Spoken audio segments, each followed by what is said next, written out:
Isa sa nare-recommend kong puntahan nyo dito sa may Dongdaemun kung gusto nyo ng mga murang bilihin. Sikat ang Dongdaemun sa pinakamalaking lugar na merong wholesale at retail shopping area. Marami din pala kayong makikita ng mga magagandang lugar dito sa may Dongdaemun. Hindi lang basta murang mga bilihin, kundi magagandang pasyalan din ay meron. Malalayang ibon ay meron din kayong makikita. Mura at masarap na pagkain, meron din dito sa may Dongdaemun. Halika na, samahan nyo ako mag-Dongdaemun. Isa nga pala sa nagustuhan ko ay ito. Alam nyo ba kung magkano to? Nagkakahalaga lang naman ng 10,000 won. Actually, habang naglalakad ako, dyan ko yan nakita. At nagulat ako sa price. Ang mura kaya binili ko siya.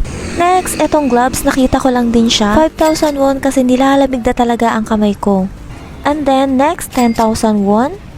Next naman ay bumili ako nito. So, nagkakahalaga siya ng 39,000 won. Unlike dito sa may Pyeongtaek, 50,000 won kasi ang presyo niyan dito sa may Pyeongtaek. Kaya binili ko na siya dito sa may Shoe Central Market. Ang nakakatuwa kasi dito, sa isang malaking mall, puro sapatos lahat ng makikita nyo, kaliwat kanan, taas, baba, lahat yan. Puro mga sapatos. Kapag sapatos Shoe lang. Market talaga ang pinuntahan ko niyan. Kaya nandiyan ako.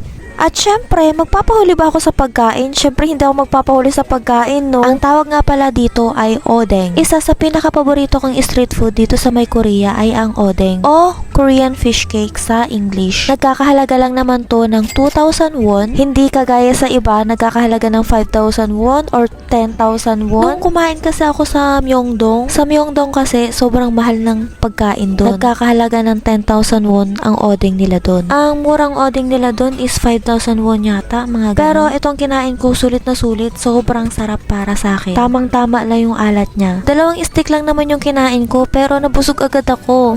Kaya pinabalik-balikan ko talaga ang Dongdaemun. Kasi sa totoo lang, mas makakamura kayo dito, maniwala kayo sa akin. At marami din kayong mapapasyalan dito sa may Dongdaemun. Libutin nyo lang yan. At sa tapat nitong kinainan ko, nag-order ako ng lemon coffee.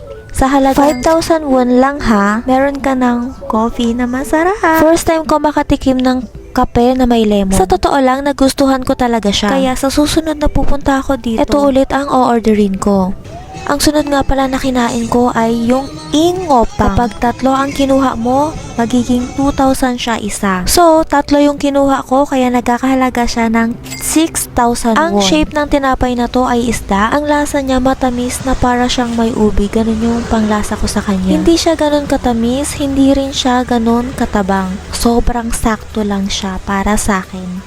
Kung naghahanap rin pala kayo ng mga damit at mga pang-fashion na mga mura lang talaga, sa labas meron kayong makikitang mga nagtitinda, napakaraming nagtitinda. Sa mga mall na yan, magkakatabi yung mga mall na yan na puro mga clothes lang. Hindi na ako pumasok sa loob ng mall kasi hindi naman ako bibili ng damit. So, ito lang sa labas yung maipapakita ko sa inyo. Sa susunod na lang.